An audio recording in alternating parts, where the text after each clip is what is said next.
मागच्या 2 वर्षापूर्वी इथे हे रेगे आहेत, हे असोसिएशन शिवाजी पार्क असोसिएशन मध्ये काम करतात. म्हणजे ह्यांची एवढी इथे म्हणजे एखादा नगरसेवक जशी नजर ठेवेल तशी या अख्ख्या असोसिएशनची नजर असते. 2 वर्षापूर्वी आम्ही इथे झाडं लावलेली. ओके. आणि ह्या पावसाळ्यामध्ये आपण बघितलं जुलैमध्ये की अनेक वृक्ष उन्मळून पडले. मग आम्ही असं ठरवलं की ह्या शिवाजी पार्कच्या आतल्या बाजूला आणि बाहेरच्या बाजूला दोन्हीकडे वृक्षारोपण करायचं. जवळजवळ आम्ही 400 ते 500 झाडं लावणार. म्हणजे हा नुसता एक झाडं लावून कार्यक्रम झाला असं नाही आहे. आम्ही 400 ते 500 झाडं, वेगवेगळी झाडं. आमचं असं म्हणणं आहे की मोठी झाडं, फार उंच होतील अशी झाडं लावायची नाहीत, कारण ती जर पडली तर त्याच्यात जीवितहानी होते आणि म्हणजे आर्थिकसुद्धा नुकसान होतं. त्यामुळे आम्ही 10 ते 15 फूट वाढतील अशीच झाडं आम्ही आज इथे लावणार आहोत. आणि आमचं जास्त भर ना नुसती झाडं नाही तर फुलंवाली झाडं किंवा जी सुगंध देतात, म्हणजे रातराणी आहे, मग आम्ही बहावा लावणार आहोत, चेरी ब्लॉसम लावणार आहोत, वेगवेगळी झाडं आज आम्ही लावणार आहोत. एवढ्याच करता की नुसतं हिरवगार दिसलंच पाहिजे शिवाजी पार्क, पण त्याच्याबरोबर नेत्रसुख, म्हणजे जसं विक्रोळीला आपण जातो आणि तुम्हाला दोन्ही बाजूला चेरी ब्लॉसम्स दिसतात, नेत्रसुखही मिळतं. तसं आमचं असं एक मत आहे की म्हणजे शिवाजी पार्कमध्ये आम्ही वेगवेगळ्या प्रकारची झाडं लावावी ज्यांनी लोकांना नेत्रसुख देखील मिळेल. आम्ही जो कॅडल रोड आहे आणि सुगंधसुद्धा दरवळेल. आम्ही कॅडल रोड आहे म्हणजे सिद्धिविनायक पासून जवळजवळ इथे स्काउट हॉलपर्यंत आम्ही ठरवले की दुतर्फा बहावा लावायचा. म्हणजे दिसायला सुद्धा छान दिसेल. जसं लॅबर्नम स्ट्रीट आहे तसं कदाचित कॅडल रोडला सगळा बहावा एका वेळेला फुलला तर आपल्याला इथे लॅबर्नम किंवा बहावा स्ट्रीट म्हणायला लागेल. तर आम्हाला नुसतं आज एक वृक्ष लावायचं नाही, अनेक वृक्ष लावून इथे सुगंध आणि नेत्रसुख लोकांना द्यायचं आहे. आणि एवढ्या मोठ्या प्रमाणात आम्ही झाडं लावणार आहोत. तर आदित्य साहेब पर्यावरण प्रेमी आहेत म्हणून आम्ही त्यांना बोलवलं. आम्ही त्यांना काय काय झाडं लावणार ते सांगितलं. त्याबद्दल 1 मिनिटात ते म्हणाले की माझं किती बिझी शेड्यूल असेल तरी मी आज इथे वृक्षारोपणाला येणार. आम्ही त्यांच्याकडनं 4-5 झाडं लावून घेणार. आणि मग आमचे जेवढे कार्यकर्ते आज इथे उपस्थित आहेत आम्ही सगळ्यांना सांगितले प्रत्येकाने एक झाड लावून, म्हणजे नुसतं प्रेक्षक म्हणून यायचं नाही तर प्रत्येकाने एक झाड लावून आपलं योगदान या मैदानाकरता द्यावं. कारण आम्ही सगळे ह्या परिसरात राहणारे आहोत आणि आम्हाला सगळ्यांना शिवाजी पार्क मैदानाबद्दल प्रेम आहे. आणि इकडे जी आता ठीक आहे आता माती उडत नाही. आमचं असं म्हणणं आहे की सॉईल इरोजन किंवा माती उडू नये. झाडं जर लावली तर ती माती पकडून धरते. IIT त्याच्यावर काम करणार आहे. पण हा आमचा एक छोटा प्रयत्न आहे की जी माती इथे शिवाजी पार्कमध्ये उडते आणि घराघरात जाते ती कदाचित या झाडांच्या मुळे जास्त उडणार नाही. आम्ही त्या बाजूला देखील लावतोय. त्या बाजूला अशोकाची झाडं लावतोय. म्हणजे एक साधारणतः एक समुद्रावरनं जी हवा येते त्याच्यामुळे ही माती उडते, लाल माती, आणि ती उडते. त्यामुळे जर का आम्ही असं झाडांची रांग लावली तर एक छोटा प्रयत्न असेल, हवा त्याच्यामुळे थोडी अडून राहील. ताई, तुम्ही बोलताना आता नुकताच सिद्धिविनायक मंदिराचा उल्लेख केलेला आहे. खरं तर याच मंदिरावरून राजकारण, मला असं वाटतं माझं नाव घेतलं गेलं. मला असं वाटतं मंदिरामध्ये कोणीही पॉलिटिक्स आणू नये या मताची मी आहे. मी गेले 2 दिवस याच्यावर एकही शब्द बोलली नाही. कारण मला असं वाटतं मंदिराचं पावित्र्य राखावं असं मला वाटतं.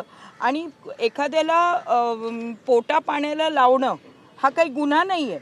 20 वर्षाच्या पूर्वी जेव्हा 99मध्ये मी अध्यक्ष होते त्यावेळेला मी मुलं लावली, प्रत्येक शाखेतनं लावली. त्यावेळेला शिवसेना शाखा, मी शिवसेनेची आमदार होते and at the same time मी अध्यक्ष देखील होते. त्यावेळेला मी अनेक मुलं लावली. आता त्यातले 20 वर्षानंतर आत्ता कोणी चोरी केली याला मी जबाबदार नाही, आत्ताची ट्रस्ट जबाबदार आहे. मला असं वाटतं हां पाच वर्षांचं ऑडिट करा असं हा, म्हणतात. ठीक आहे ना. म्हणतात का की काही वेळा शिवसैनिकांचं नाव ते शाखेत जातं, हे राजकारण केलं जातं असं हो बरोबर आहे, हे राजकारण केलं जातं. म्हणून माझं पहिलं वाक्य आहे की मंदिराला धरून कोणीही राजकारण करू नये, मंदिराचं पावित्र्य राखावं. आणि दुर्दैवाने ते राखलं गेलं नाही आहे. आणि म्हणून मी 2 दिवस गप्प आहे या बाबतीत.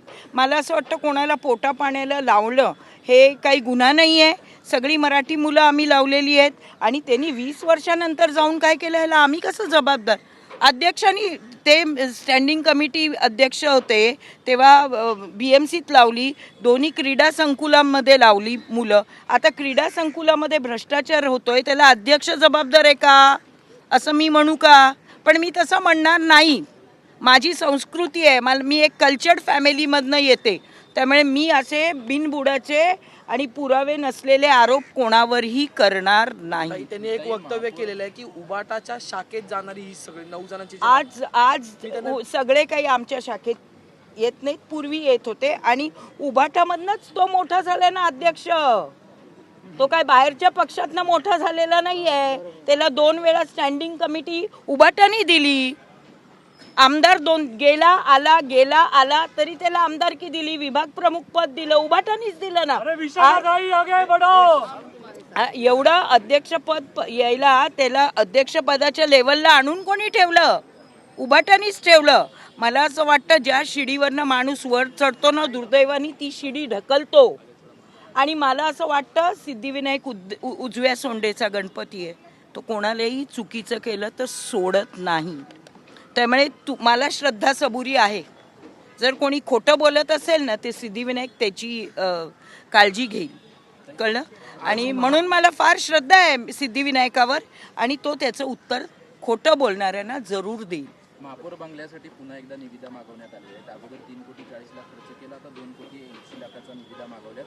बाजूला नॉईस बॅरियर वगैरे लावण्यासाठी मागवल्यात. पुन्हा महापौर बंगल्यावरती खर्च केला जातो.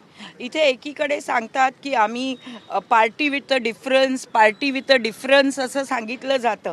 आता आम्ही सुद्धा महापौर राहिलेले. दरवेळेला महापौर जो नवीन येतो त्यावेळेला थोडी डागडुजी केली जाते, कारण आधीच्या महापौरांनी तो वापरलेला असतो. थोडी बहुत डागडुजी केली जाते, पण असं मेजर रिपेअर्स आमच्या कारकिर्दीत झालेले नाही आहेत. त्यामुळे पार्टी विथ अ डिफरन्स एकीकडे म्हणतात आणि एकीकडे एवढा वारेमाप खर्च करतात. मला असं वाटतं हे चुकीचं आहे. आणि मला असं वाटतं महापौर सद्विवेक बुद्धी आहे त्यांना, ते हे होऊ देणार नाहीत असं मला वाटतं. आणि देवानी त्यांना बुद्धी द्यावी की असा वारेमाप BMCचा खर्च त्यांनी करू नये. भिंतीवरती नॉईस बॅरियर लावले जात आहेत. महापौर निवासस्थानाच्या बाहेर जी संरक्षण भिंत आहे त्यावरती नॉईस बॅरियर लावण्यासाठी निविदा. मला वाटतं त्याला नॉईज बॅरियरची गरज नाही आहे. कदाचित वाघाची डरकाळी आहे. तर महापौर बंगल्याच्या अगदी जवळ वाघाचा पिंजरा आहे, ती वाघाची डरकाळी ऐकायची नसेल म्हणून नॉईज बॅरियर लावतायत. मुख्यमंत्र्यांनी सांगितलेलं आहे की आधीचा खर्च टाळा, तरीही सुरुवातीला 75 लाख, मग 3.5 कोटी आणि आता पुन्हा एकदा 2,90,00,000 रुपये खर्च केला जाणार. हे सगळ्याकडे कसं बघतात तुम्ही? बघा, माझं असं मत आहे की हे चुकीचं आहे. आता मी एकच एक्झाम्पल तुम्हाला देते. इथे ही लहान मुलांची गार्डन आहे जी राज ठाकरे आणि आम्ही त्यावेळेला एकत्र होतो तेव्हा आम्ही गार्डन बनवली. आज इथे झोपाळ्याच्या खाली एक कार्पेट आहे, ते कार्पेटचे साफ 12 वाजलेत. म्हणजे एखादा लहान मुलगा झोपाळ्यावरनं घसरगुंडीवरनं किंवा ह्याला खाली आला तर तो आपटतो मातीवर. एकाचं फ्रॅक्चर झालं. आम्ही 10 वेळा खूप केसेस आलेल्या आहेत. आम्ही 10 वेळा BMCला सांगितलंय की तिथे कार्पेट टाका आणि मुलांच्या जखमा होईपर्यंत वाचवा. पण तेव्हा BMC काय सांगते, आमच्याकडे एवढे पैसे नाही. अरे पब्लिक टॅक्स पे करतात जेव्हा तुमच्याकडे पैसे येतात. मग पब्लिक करता पैसे खर्च करायचे नाहीत. आणि महापौर बंगल्याला साऊंड बॅरियर्स, हे काय चाललंय? मग कुठेतरी हे थांबायला पाहिजे. आणि आता सभागृह सुरू होईलच तेव्हा 10 तारखेला तेव्हा सगळेजण याचा समाचार घेतील असं मला निश्चित वाटतं.